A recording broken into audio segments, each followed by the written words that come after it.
All right, welcome to the High River and District Healthcare Foundation social media.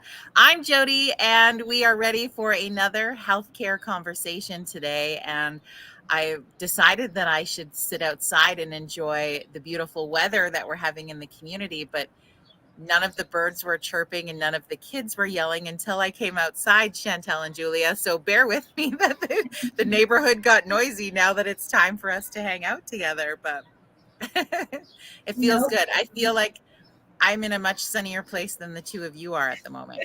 I welcome it, honestly. The sunshine and the birds. I'm just going to pretend I'm there too. Yeah, I'm just going to give it vicariously through you, through our online. So we appreciate you taking an opportunity to join us. Over this past month, our Cattle and Grain Roundup healthcare conversation has been focusing on navigating our health. And as women, navigating how we can be a better patient and learning about how we can sort of step into that process and make our engagements and our needs and our appointments and all of that kind of thing go more smoothly in the healthcare system. So we thought we'd connect with a couple of what are called patient navigators in the healthcare system. So Julia Schaffler joins us. She's a youth navigator with the Foothills Children's Wellness Network.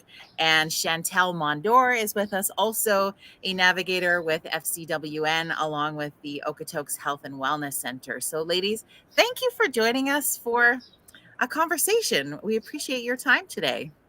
Yeah, of course. Thank you for having us.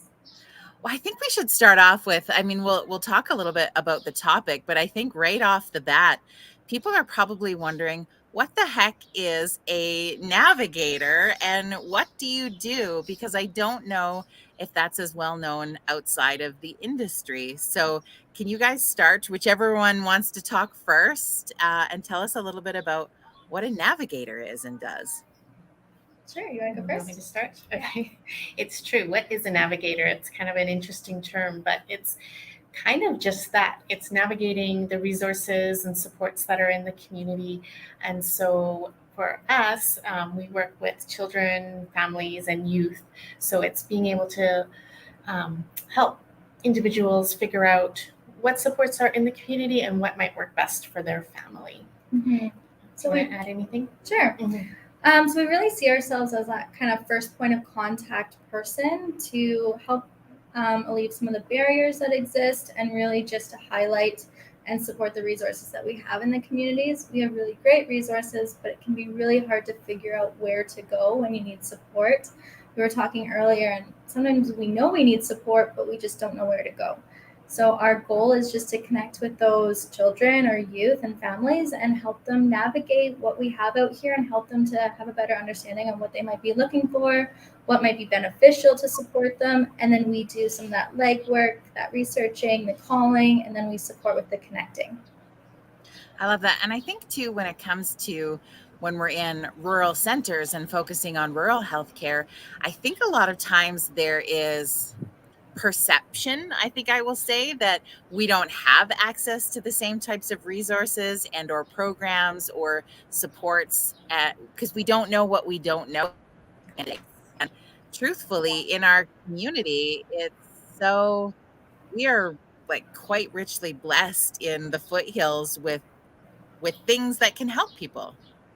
Yeah, exactly. We do have, of course, less than the city would, but we get to be really flexible out here. There's a lot of collaboration. That's why we have the network too, so we can communicate and further that collaboration. And we are pretty blessed out here for being rural. We do have a lot of good resources. And like you said, you don't know what you don't know. And I say that all the time. Yeah, absolutely. Yeah. So I think too, when it comes to, being in our rural center, when we know we have like the anomaly of Alberta Health Services, what exactly is the Foothills Children's Wellness Network? Because I don't know if people, right? And then we have the primary care network, and there's all these different pockets. But what is yours per se in general of what you guys do and how you're associated, I guess? Can I go first? Sure. The Primary Care Network and Alberta Health Services are really community partners along with all the other organizations within the Foothills. So the Foothills Children's Wellness Network is just that. It's a network of all of our organizations and supports throughout the community, working together to raise up. What's our motto? We want to enable all children to develop from happy, healthy children and become resilient, connected youth. So it's just about supporting those children, families, and youth to become resilient, happy, and healthy. And so the Primary Care Network, Alberta Health Services, along with all the other community organizations, are just the partners in the community working together. And that's what separates us a little bit too. So I'm under the Calgary Rural Primary Care Network, and then Chantalle, of course, is under AHS, but we're both under the FCWN, and of course, AHS and the PCN are both partners within the network. And there's two branches of the network. So we have the early years and then the youth. So really, it's all the organizations come together around the table who work focused with the youth branch. So those who work with youth versus those who work with children. And we talk about, what are our goals? What are we seeing in the communities when it comes to youth or children? What gaps are there? How can we fill those gaps? We share, what's kind of going on programming-wise, resource-wise, and just allows us to communicate better and collaborate. Well, I think nice knowing from a community perspective that a lot of this weaving and connecting and conversation is happening behind the scenes. So we know that there's, again, just like in the name, there's a network of supports that are coming together. Now, when it comes to your navigator position, I think with people maybe not knowing as much to access that, can you just access a navigator? Do you have to do this through your doctor? How does that process even work? We like to brag that we're very open door, it's really easy to get to. So there is the website, and both of our contact is there. Other community organizations and doctors often do refer their patients and clients to us, but nothing fancy. It's as simple as a phone call, or if you go on the network, you can even fill out a little an email will come to us as well. What was I going to say? The phone numbers come directly. You'll directly be phoning either Julia or myself. There's not really a middleman or a receptionist. We take all the calls ourselves, which we kind of love. Just make it a little less clinical based that way. So when families or youth or children, their parents, if they call us, they're directly going to get us on the other line, which we love. It just takes out that middleman. Yeah. What's that phone number? We'll give it out, and I'll post it underneath the chat when we're done. Well, we have two, so you can put either of us. So do you want us to just give you one? Yeah, sure. Just say it out. So one is 403-995-2706. And then mine as the Youth Navigator is 403-336-9440. And I still have to look that up. Yeah.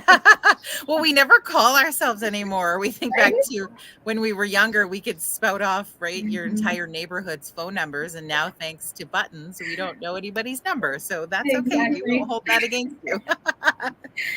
Now, when it comes into our conversation of, I know that you both work in sort of the youth and child and family sector, but as adults, say in our conversation geared towards women health, are there navigators in our community that help adults also, or does it only come through children, or how does that sort of balance out?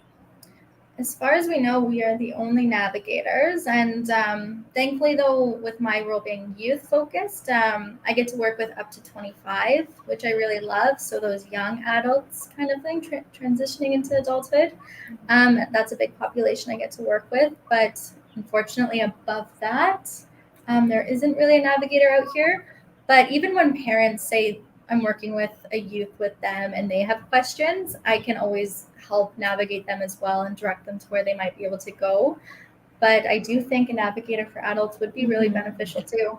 Yeah, let's just throw that out there right now. Find some funding within the health partners to do that, I think would be great. Because at the end of the day, I mean, I think you both could easily speak to the benefits of advocating for your health and what that looks like. We've shared a lot of that information over the past month in our social media conversations, but I would love to hear from the two of you who are directly in the field of what you're sort of seeing as of the benefits when people are stepping into owning their health? Yeah, I think a lot of times it can be a lot of work. Just, we're talking about with some of the, like if you're trying to, I work with a lot of families who have younger children, so they're sort of in the discovery phase of what is going on, what's happening, so it's a lot of keeping all that information and being able to share that with a doctor like Julia had. We have notes here. So whenever notes is, your doctor can be your great, how did you word that? Your greatest? Yeah, I think your doctors and your nurses can be really your greatest kind of assets for looking at resources, right? But I think, we know doctors and nurses and they're really, really busy. So it's really making sure that you are keeping track and being as detailed as possible when you're talking to your doctors or your nurse, and really saying what you need, what you're seeing, and what you're wanting, right? Because they're the ones who can really make those referrals. We receive a ton of referrals from doctors and nurses. So it's not being afraid to ask for what you need and what you're looking for, and being as detailed as possible and giving them all the information so that they can make those referrals for you. When I love that tip. Sorry, go ahead. Oh, no, I was just going to say, to be able to present to them all the information you have really informs them on the treatment plan as well. Yeah, and being okay with taking a support with you, right? Mm-hmm. Whether it's an informal support, a friend, someone you trust, or because you can get a lot of information from doctors too. So that can be someone who can take notes as well, or taking a more formal support with you, if it's like a community support member, right? From one of the organizations, you can always take them with you. Because there can be so much information. And then to try and keep that all, and there's lots of emotion when you're talking about your child or your own health.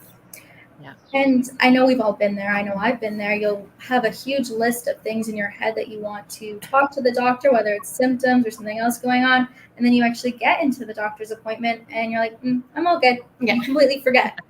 Is there anything you wanted to talk about?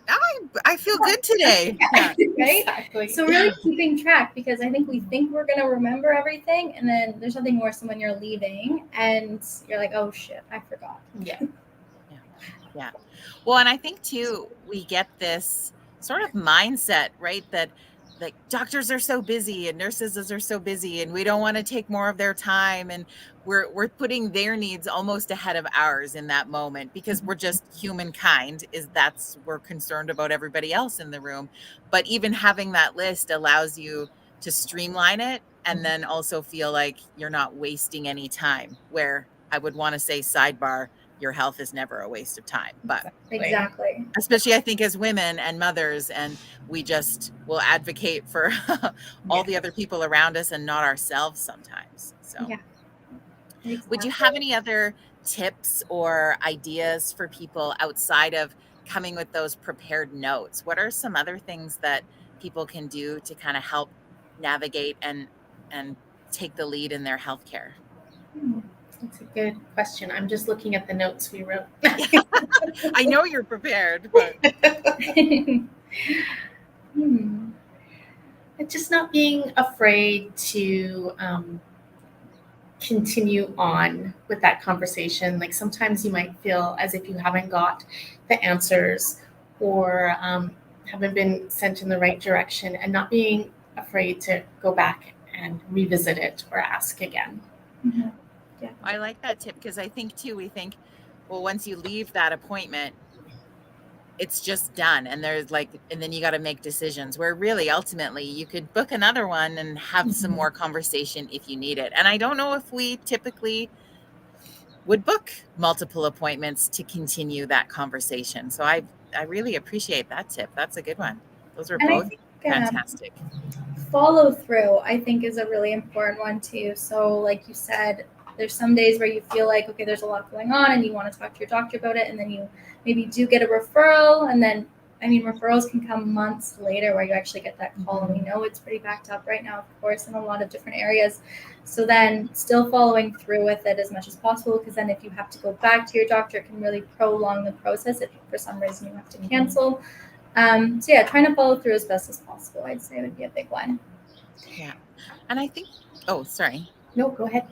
I was going to say, and I think that's great advice or idea tips for people, even if there's not anything really serious going on, right? I think a lot of times we think of these conversations around when there's big medical issues or decisions to be had. But at the same time, if we're in this space where we're just advocating for our overall better health and wellness in our lives, even it's just you're getting your annual blood work done. Yeah. And when there's nothing in it, a lot of times you don't get that call back. But if you would like to know, like, hey, book an appointment, go through that blood work, see where you're at. There might be some little, tweaks or vitamins or like different things that you can bring into your healthcare that isn't, I think we just really associate it with something so serious all the time. Yeah, so really just making your health a priority, and I think that's a good thing, right? And being okay with that. So often as women especially, we put the needs of other people above our own. So yeah, just making sure you make it a priority.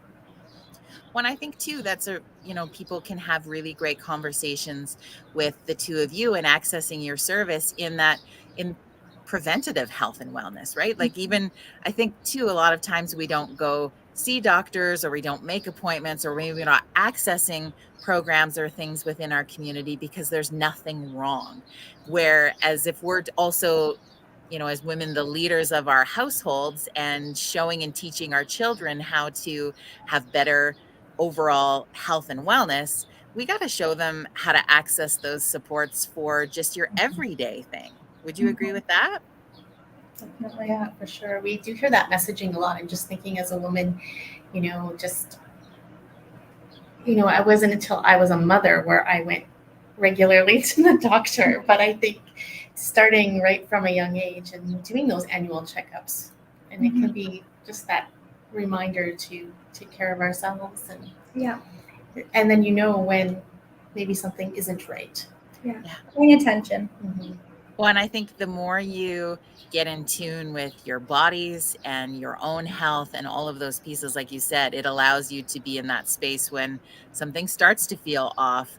You are more aware of that than if you've been moving blindly through or just adapting to pains or pushing through different things. It's really just taking those steps to slow your roll a little bit and go like, okay. And I do like that, teaching our kids that, your health is important, even the good, amazing things. So we can have conversations with our doctors about, yeah, I'm feeling really good and I have no concerns, but I really want to be better at having more vitamins, or what are the best things for me to do? Like we can have also positive nothing's wrong conversations. Yeah, for sure. It's the wellness component. Yeah. Well, and not a waste of time, because if we did more work in the prevention sector, maybe we wouldn't have as much work to do in the reaction sector. For sure. Definitely. I think at the end of the day. I love that. Chantalle and Julia, we appreciate so much your time to connect with us and telling us about some of the things that you do in the community, because I love knowing that there's people who can help navigate your child's health and wellness, and just reminding people we're a community, we're a village, we're a team, and you don't have to go through all of that stuff by yourself. Definitely. We're here to kind of walk that path with you and get you to the right door the first time. That's our goal. Yeah. I love that. Well, ladies, thank you so much for your time today. Was there anything else you wanted to tell people about that we missed that's on the top of your brain?